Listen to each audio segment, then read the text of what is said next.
Healthy breakfast తీసుకుంటామండి. దాంట్లో 246 calories ఉంటాయి. విటమిన్ ఏ ఉంటుంది, vitamin B1, B2, B3, B4, B6, B12, vitamin C, vitamin D, potassium, sodium, omega-3 fat acids,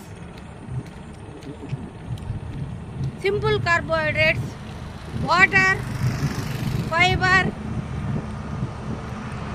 అన్నీ ఉంటాయి.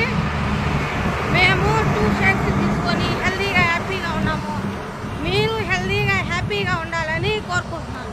Like చేయండి, share చేయండి, కామెంట్ చేయండి, కాంటాక్ట్ చేయండి 9300 933 083. Thank you friends.